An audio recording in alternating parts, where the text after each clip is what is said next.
प्रतिनिधि में चिरकुंडा नगर परिषद के अध्यक्ष भी हैं और हमारे सभी पदाधिकारीगण, खासकर रूरल एसपी, ग्रामीण एसपी, सिटी एसपी और SDO, ADM law and order और सभी पदाधिकारी, बीडीओ, सीओ, सभी डीएसपी, सभी थाना प्रभारी भी रहे। और मूल रूप से जो समय है जिसमें लगातार 3-4 त्यौहार एक साथ आ गया है, ईद है, रामनवमी है, चैत्र छठ पूजा है और दुर्गा पूजा भी है, तो सभी एक साथ है और हम लोग उसी के लिए आज बैठक की। बहुत सारे सुझाव माननीय सदस्यगण द्वारा आए हैं विभिन्न क्षेत्रों में, झरिया में, कतरास में, बलियापुर में, कहाँ कहाँ किस तरह की समस्या है, उन सब समस्याओं पर चर्चा हुई। हम लोगों ने उसको नोट भी किया है। इस त्यौहार के समय में किसी भी तरह की बिजली की आपूर्ति, पानी की आपूर्ति ये बाधित नहीं हो, इसके लिए संबंधित पदाधिकारी भी आज आए थे।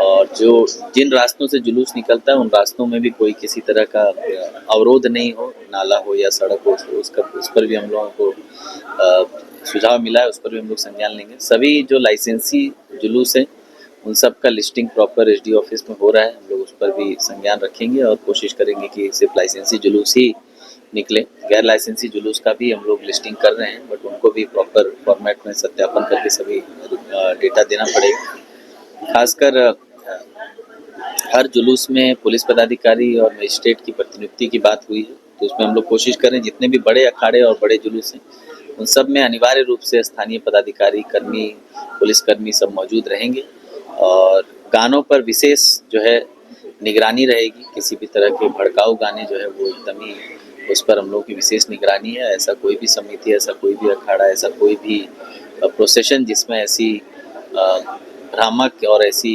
भड़काऊ गाने अगर बजेंगे तो संबंधित समिति के जो भी सदस्य होंगे, मेंबर्स होंगे, अध्यक्ष होंगे, उन पर हम लोग कड़ी कार्रवाई करेंगे।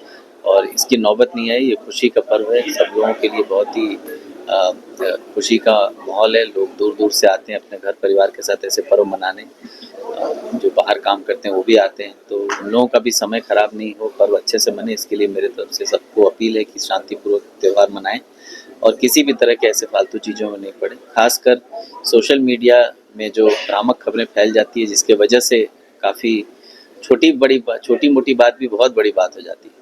तो सोशल मीडिया में ऐसा कुछ भी छोटा सा भी अगर आपको प्रेस मीडिया को या अन्य किन्हीं को भी किसी भी तरह की ऐसी कोई भड़काऊ वीडियो, ऑडियो या मैसेज मिलता है तो तत्काल एकदम त्वरित सूचना दें हम लोगों के मोबाइल पे या फिर कंट्रोल रूम में। हम लोग त्वरित उस पर कार्रवाई भी करेंगे और संबंधित जो भी ऐसे ग्रुप में, ऐसे बड़े ग्रुप में या पर्सनल मैसेज ऐसे कर रहा होगा तो जो मैसेजर है, जो मैसेज लिख रहा है या भेज रहा है, उस पर भी कार्रवाई होगी। और अगर उस ग्रुप के आप पार्ट हैं, जिस ग्रुप में ऐसे मैसेजेस और वीडियोस, ऑडियोज आ रहे हैं, तो उस ग्रुप में जितने सदस्य हैं, अगर आपने सूचना नहीं दी है मतलब आपने भी उसमें जो है सहमति जताई है, आप पर भी, उस पर भी कार्रवाई होगी। तो हम लोग नहीं चाहते हैं कि ऐसी कोई नौबत आए। आप सबसे अपील है शांतिपूर्वक ढंग से, धनबाद में हिस्टोरिकली सभी चीज़ें हो रही है, दुर्गा पूजा हो, चुनाव हो, सब कुछ अच्छे से हो रहा है और इसके लिए सभी लोग उसके लिए जो है सराहनीय कार्य करने के लिए मुझे लगता है कि उनकी सराहना जितनी की जाए कम है।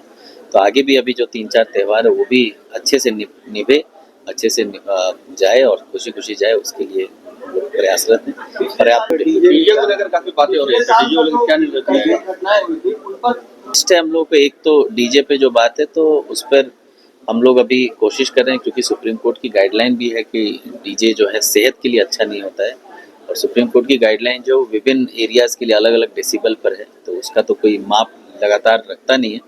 बट फिर भी देखिए, खुशी का पर्व है, उसको खुशी से ही मनाना चाहिए। किसी को तकलीफ दे के कोई खुश नहीं हो सकता है। तो मुझे लगता है वो जो है लिमिटेड तरीके से जितना फंक्शनल हो उतना अच्छा है, उसमें किसी भी तरह का नेगेटिविटी उसकी वजह से नहीं आए, वृद्ध लोगों को या फिर किसी भी हार्ट पेशेंट को किसी तरह का उससे तकलीफ नहीं हो, बच्चों को, इनफैक्ट पालतू जानवर को, उनको भी इससे काफ़ी तकलीफ होती है। तो ये सब नहीं हो, उसके लिए मेरी अपील होगी लोगों से कि ऐसा तेज़ आवाज़ में कुछ भी ना बजाएं। बाकी त्यौहार है तो लोग मनाएंगे ही, खुशी से मनाएं, उसमें कोई रोक टोक नहीं है। हम लोग भी साथ में आपके आएंगे, जुलूस में घूमेंगे, उसमें कोई मनाही नहीं है। पाबंदी नहीं है कि कोई डायरेक्ट पाबंदी है, स्पष्ट नहीं है, लेकिन जो सुप्रीम कोर्ट के रूल्स हैं, नॉइज पोल्यूशन कंट्रोल रूल्स, उस रूल्स को हम लोग जो है अनुपालन करेंगे। जो फाइन घटी है उसकी अलग से एक लिस्टिंग जो है स्पेशल ब्रांच से भी आती है, वो भी आई हुई है और हमारे पास पुरानी जो प्रोसीडिंग्स हैं, पुराने एफआईआर्स हैं, उसकी भी लिस्ट उन सबको हम लोग संवेदनशील क्षेत्र घोषित करते हुए वहाँ विशेष निगरानी रखेंगे और एडिशनल फोर्स मजिस्ट्रेट भी डेपुटेशन जब ज्वाइंट ऑर्डर निकलेगा तो उसमें उन जगहों पर विशेष रूप से रहेगा। कई जगहों को लेकर जहाँ जहाँ जो प्रोसेशन वाले एरियाज हैं उसकी चूंकि जुलूस का परमिशन लेते वक्त ही उसका जुलूस का रूट प्लान वगैरह बन जाता है, तो जुलूस के समय में ऐसे बड़े वाहनों का परिचालन बंद रहे उसके लिए हम लोग संबंधित कंपनीज को निर्देश देंगे। कितने जोन में निकलेगा तो उसमें बनेगा, बट मूल रूप से जो क्षेत्र में हम लोग लाइसेंस है अखाड़ा का उसकी संख्या के अनुसार ही डिसीजन होता है। जैसे झरिया क्षेत्र में ज्यादा अखाड़ा है तो वहाँ पर उसी हिसाब से डिसीजन होता है। जो भी छिटपुट घटनाएं वाली सोचिए, आज फोर्स मजिस्ट्रेट के साथ हम लोग इसीलिए बैठे हैं कि पुराने जितनी भी घटनाएं हैं, कई लोग हैं जो पहले से यहाँ हैं तो 2-3 साल की तो है ही, बट लास्ट 5 ईयर्स का हम लोग कोशिश करेंगे डेटा ट्रैक करके, क्योंकि रिपीट ऑफेंस होने के चांसेस ऐसे मामलों में ज़्यादा होते हैं, तो उन जगहों पर हम लोग विशेष निगरानी इस बार रखेंगे। विशेष मोबाइल नंबर भी जारी किया गया है। वो जो कंट्रोल रूम 112 है और बाकी कंट्रोल रूम के नंबर्स हम लोग ज्वाइंट ऑर्डर में पब्लिश करेंगे। उस समय एक बार और ब्रीफिंग होगी प्रेस की, उस ब्रीफिंग में हम लोग नंबर्स भी समस्या को लेके धनबाद हिस्टोरिकली पेयजल की समस्या से ग्रसित रहा है। मुझे लगता है जैसी सूचनाएं मुझे दिख रही, इस बार हम लोग पूरी कोशिश कर रहे हैं कि पेयजल की समस्या त्योहारों में ही नहीं अदरवाइज भी ना रहे। गर्मी का टाइम आ रहा है, इस बार भीषण गर्मी पड़ने के संकेत भी IMD द्वारा दिए गए हैं, क्योंकि लास्ट ईयर अच्छी बारिश हुई थी। तो मुझे लगता है इस बार हम लोग काफ़ी सतर्क हैं। 1-2 बड़े पाइपलाइंस जो अभी रिसेंटली टूट रहे हैं वो टूट ही इसीलिए रहे हैं क्योंकि हम लोग गर्मी का प्रिपरेशन कर रहे हैं। तो मेरी अपील होगी हम लोगों से कि थोड़ा संयम रखिए। बड़े बड़े पाइपलाइंस भी हम लोग रिपेयर ऐसा कर रहे हैं कि इस गर्मी में तकलीफ नहीं हो। इसके लिए QR कोड भी जारी किया गया है, सभी को पता है। जल सेवा करके हम लोगों ने शुरू किया है और उसमें 72 घंटे में हम लोग निष्पादन कर रहे हैं। अभी तक लगभग 1000 के आसपास हैंडपंप और जल मीनार रिपेयर किए जा चुके हैं। लास्ट 1 सप्ताह में हमारी कुल 20 से ज़्यादा गाड़ी के साथ टीमें पूरे जिले में घूम रही है। हम लोग पूरी कोशिश कर रहे हैं कि जो स्थानीय स्तर पर रिपेयर हो सकता है माननीय मुखियागण द्वारा या माननीय वार्ड मेंबर्स के द्वारा वो लोग करेंगे। वहाँ से नहीं होगा तो पंचायत समिति सदस्य BDO वो लोग मिलकर करेंगे। वहाँ से नहीं होगा तो फिर वो PHED विभाग को आएगा और वहाँ से भी नहीं होगा तो फिर हम लोग एडिशनल बजट देके DMFT से कराएंगे। सिमिलरली नगर निगम में भी ऐसे ही प्रोटोकॉल बना हुआ है।